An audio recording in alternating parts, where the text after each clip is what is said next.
नमस्कार दोस्तों, मेरा नाम है आशुतोष और आज हम पढ़ेंगे उस चैप्टर का नाम है metals and non metals, class 10th chemistry का। तो सबसे पहले हम इसके अंदर पढ़ते हैं कि मेटल के क्या कैरेक्टरिस्टिक्स होते हैं। तो they are hard and have high tensile strength. उनकी टेंसाइल स्ट्रेंथ बहुत ज़्यादा होती है, ठीक है, वो हार्ड होते हैं, सॉलिड रहते हैं रूम टेम्परेचर के ऊपर, सोनरस होते हैं। सोनरस मतलब कि अगर मैं कोई मेटल के ऊपर टैप करूँ तो मुझे आवाज़ आती है करने से, तो वो उसको बोलते हैं सोनरस होना मेटल का। गुड कंडक्टर होते हैं हीट और इलेक्ट्रिसिटी के, और मेलेबल होते हैं यानी कि उनको शीट्स के अंदर बनाया जा सकता है। डक्टाइल होते हैं यानी कि उनको वायर्स में ड्रॉ किया जा सकता है, ठीक है। उनको मेल्टिंग पॉइंट, बॉइलिंग पॉइंट काफ़ी ज़्यादा होता है। उसका एक्सपेक्शन क्या है, वो है एक सीसियम एंड गैलीनियम, इनका कम होता है, ठीक है। और वो क्या होते हैं, काफ़ी डेंस होते हैं। एक्सपेक्ट अल्कलाई मेटल्स में, ठीक है, ओसियम जो होता है हाई डेंसिटी का, एंड लिथियम जो होता है सबसे कम डेंसिटी का मेटल मेरे पास प्रेजेंट होता है। और लस्ट्रियस होते हैं यानी कि उनमें चमक होती है काफ़ी। मेटल में आप देख सकते हैं फिगर में भी यहाँ पे है कि काफ़ी चमकीले मेटल होते हैं। और जनरली सिल्वर होते हैं या फिर ग्रे कलर के अंदर होते हैं। Expect gold and copper. अब आते हैं नॉन मेटल्स के ऊपर, तो ये क्या होते हैं, मोस्टली सॉलिड, लिक्विड और गैस पे प्रेजेंट होते हैं। इन तीनों स्टेट में मिलते हैं रूम टेम्परेचर के अंदर, ठीक है। ये क्या होते हैं, ब्रिटल होते हैं, नॉन मेलेबल होते हैं, नॉन डक्टाइल होते हैं, नॉन सोलरस होते हैं, बैड कंडक्टर होते हैं हीट और इलेक्ट्रिसिटी के। अब उनमें क्या होता है, एक्सपेक्शन होते हैं, एक्सेप्शन होते हैं कुछ इसके अंदर फिजिकल प्रॉपर्टीज़ के अंदर।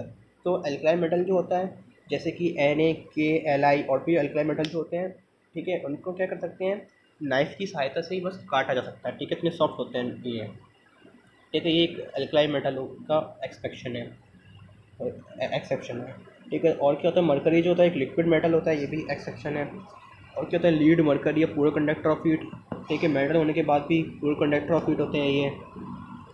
मरकरी जो होता है वो एक्सपेंड होता है significantly for the slightest change in temperature. ज़रा से चेंज इन टेम्परेचर पे मरकरी जो होता है काफ़ी ज़्यादा क्या हो जाता है, एक्सपेंड हो जाता है। तो ये भी उसका एक एक्सेप्शन है मेटल्स के अंदर। गैलीनियम और सीजियम जो होते हैं, ठीक है, वो क्या होता है, उनके अंदर काफ़ी उनका लो मेल्टिंग पॉइंट होता है। आयोडीन जो होता है नॉन मेटल होता है बट काफ़ी चमकीला होता है, लस्ट्रस होता है, ठीक है। ग्रेफाइट जो होता है उसका क्या होता है, ग्रेफाइट जो होता है इलेक्ट्रिसिटी कंडक्ट कर सकता है despite of being a non metal, ठीक है। और डायमंड जो होता है वो हीट को कंडक्ट कर सकता है और काफ़ी हाई मेल्टिंग पॉइंट उसका होता है।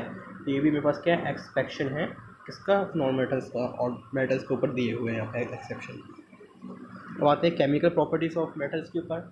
तो मेटल रिएक्ट करते हैं किसके साथ, एयर ऑक्सीजन के साथ, क्या बनाने के लिए, मेटल ऑक्साइड बनाने के लिए। अगर मैं उसका एग्जांपल देखना चाहूँ तो मुझे एग्जांपल यहाँ पे दिया हुआ है कि मेटल प्लस ऑक्सीजन क्या देगा, मेटल ऑक्साइड देगा उसका और अगर उसका एक और फॉर्मूले में उसका एग्जांपल देखें तो जब कॉपर को रिएक्ट किया जाता है ऑक्सीजन के साथ तो मुझे क्या मिलता है, CuO।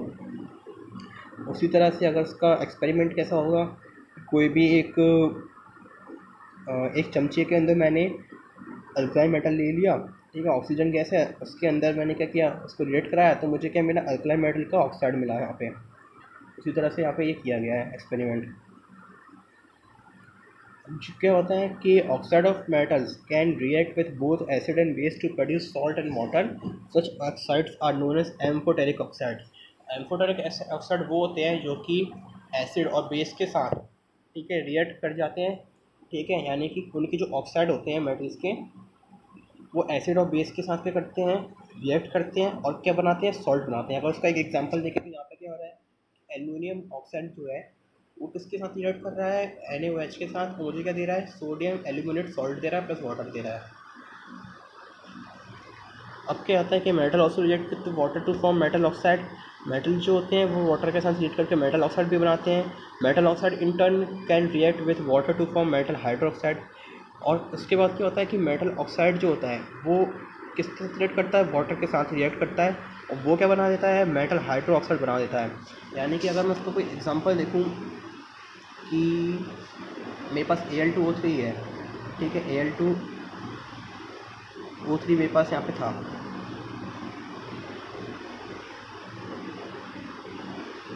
इसको मैंने किसके साथ रिएक्ट कराया, वाटर के साथ, ठीक है।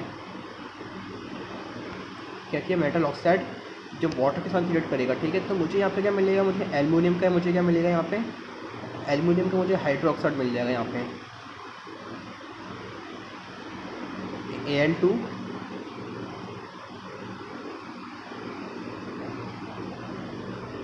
तो यहाँ मुझे क्या मिलेगा, एल्यूमिनियम का हाइड्रोक्साइड मिलेगा। अब इसको आप बैलेंस कर लीजिएगा कि कैसे ये बैलेंस होगा। तो यहाँ पे आएगा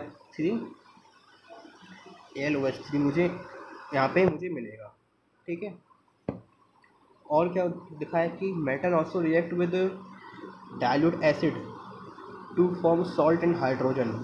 फॉर एग्जांपल मैग्नीशियम जब रिएक्ट करेगा डाइल्यूट HCl हाइड्रोक्लोरिक एसिड के साथ, तो वो मुझे क्या देगा, मैग्नीशियम क्लोराइड और हाइड्रोजन, ठीक है। वो यहाँ पे लिखा हुआ है कि मेटल जब एसिड का रिएक्ट करता है तो वो क्या देता है, मेटल सॉल्ट प्लस हाइड्रोजन। अगर यहाँ पे दिखाया गया है किस तरह से एक डाइल्यूट एसिड के अंदर मैग्नीशियम के स्ट्रिप को रखा गया है, ठीक है, डाइल्यूट एसिड के अंदर वैसे स्ट्रिप को रखा गया है, तो वो क्या दे रहा है, मैग्नीशियम क्लोराइड और हाइड्रोजन। अब ये बबल्स तो दिख रहे हैं वो हाइड्रोजन की वजह से निकल रहे हैं, ठीक है।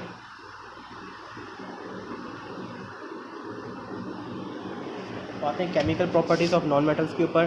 क्या केमिकल प्रॉपर्टी होती है नॉन मेटल्स की। तो नॉन मेटल जो होते हैं वो रिएक्ट करते हैं ऑक्सीजन के साथ, ठीक है, और क्या बनाते हैं, रिएक्ट करने के बाद वो बनाते हैं नॉन मेटल ऑक्साइड बना देते हैं, ठीक है। तो उसका एग्जांपल बगल में दिया हुआ है कि मैग्नीशियम रिएक्ट करता है ऑक्सीजन के साथ तो वो बना रहा है 2MgO।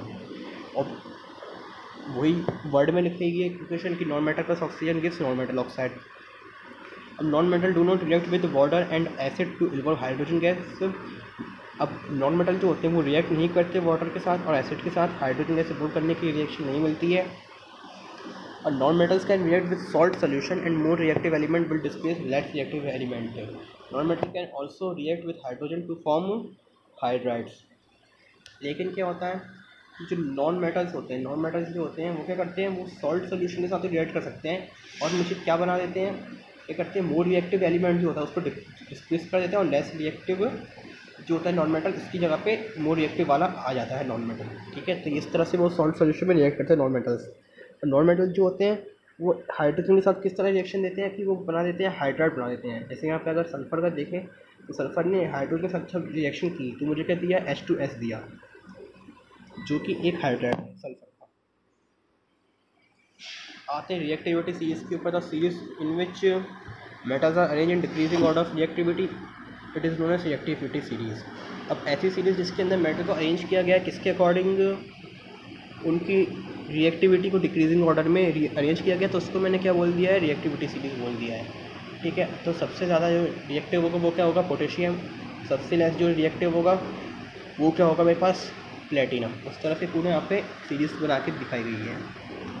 आते हैं आयोनिक कंपाउंड के ऊपर। आयोनिक कंपाउंड क्या होते हैं, तो compound form due to the transfer of electrons from a metal to non metal are known as ionic compound.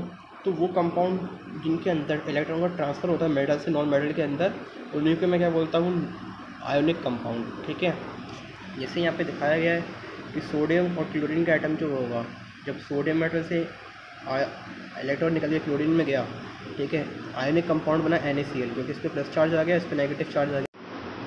अब हम आते हैं कोवेलेंट बॉन्ड के ऊपर। कोवेलेंट बॉन्ड में क्या होता है कि bond form by sharing of electron, ठीक है। तो जो बॉन्ड बनते हैं इलेक्ट्रॉन की शेयरिंग से, उन्हें क्या बोलते हैं, कोवेलेंट बॉन्ड, ठीक है। और इसमें इलेक्ट्रॉन कौन सी शेयरिंग होती है, तो बैलेंस इलेक्ट्रॉन जो होते हैं उनकी शेयरिंग से बनाया जाता है कोवेलेंट बॉन्ड। अगर यहाँ पे एग्जांपल देखा जाए तो यहाँ पे 2 क्लोरीन के एटम मुझे दिखाए गए हैं।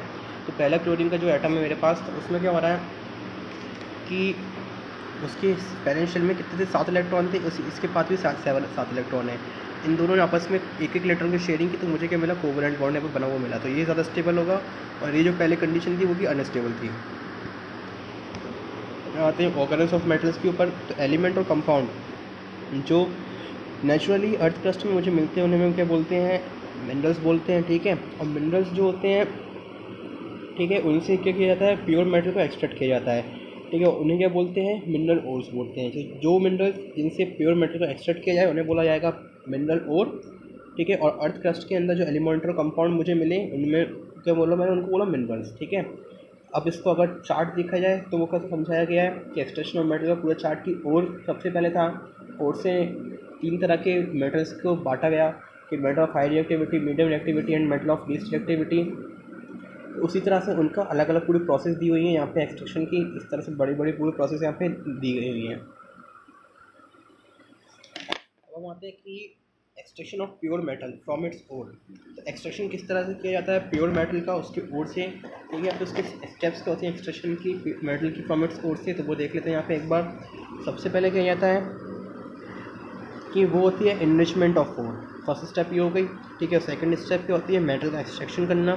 और तीसरी स्टेप क्या होती है, मेटल मुझे मिल गया एक्सट्रैक्ट करने का, तो उसकी रिफाइनिंग करना। क्योंकि क्यों रिफाइन करेंगे, क्योंकि उसमें तो मिट्टी वगैरह भी हो सकती है, तो उसकी रिफाइनिंग करना ज़रूरी है, ठीक है। वो कैसे की जाती है कि अगर ऐसे मेरे पास दो कोई भी मेरे पास एक और है मेटल की, ठीक है, तो उसको मैं एक्सट्रैक्शन कैसे करूँगा। यहाँ पे इलेक्ट्रोलाइसिस प्रोसेस में दिखाई गई है कि एक का उसका कैथोड बना दिया या फिर एनोड बना दिया, ठीक है।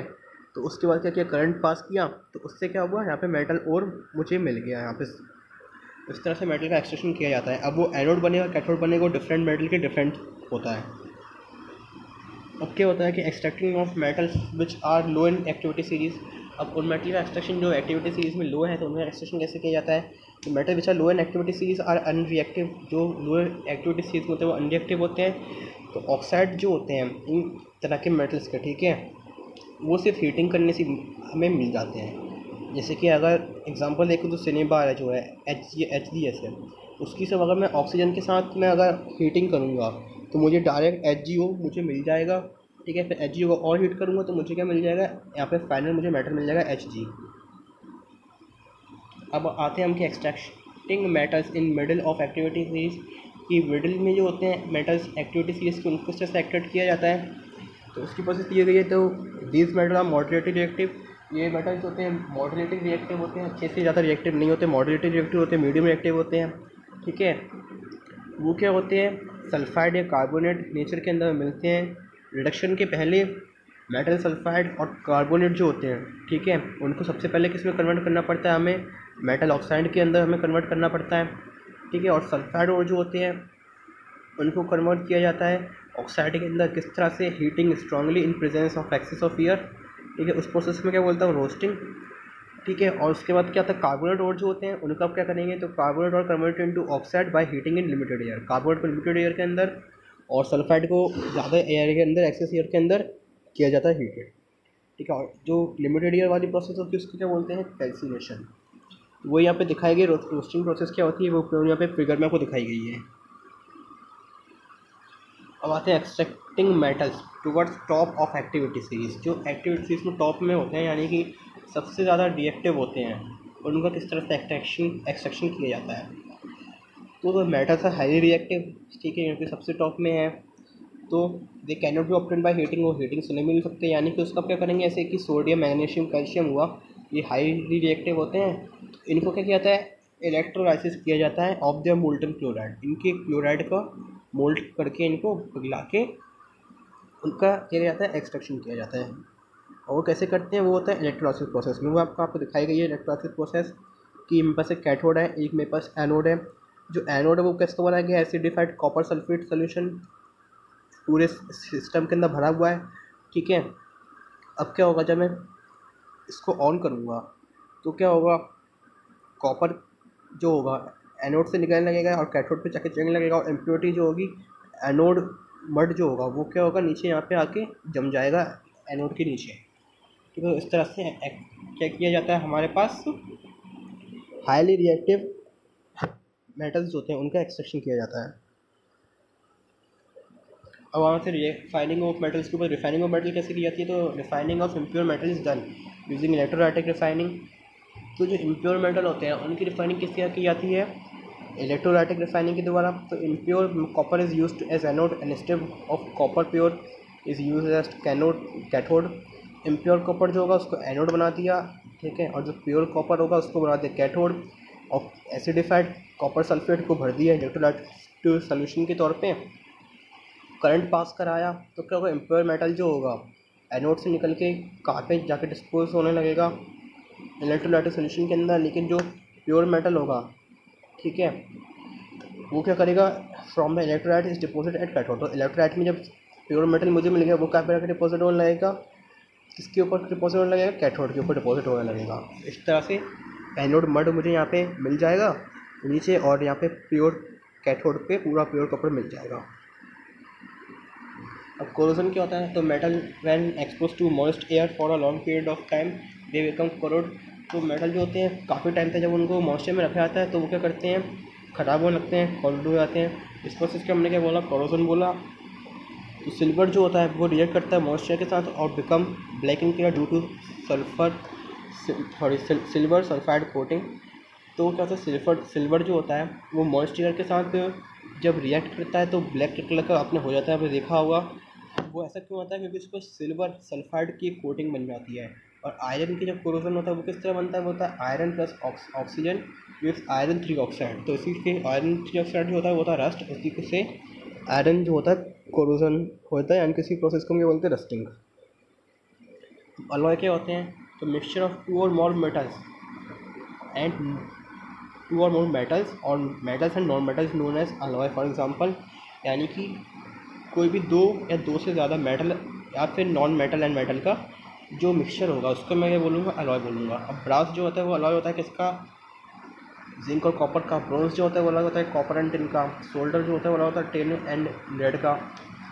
अमलगम जो होता है वो एक मेटल अलॉय किसका होता है? मरकरी का। प्रैक्टिस के कुछ यहाँ पे क्वेश्चन दिए गए हैं कि which of the following metal is present in anode mud during electrolytic of copper. तो कौन सा इसके अंदर एनोड मड के अंदर मुझे मिलेगा?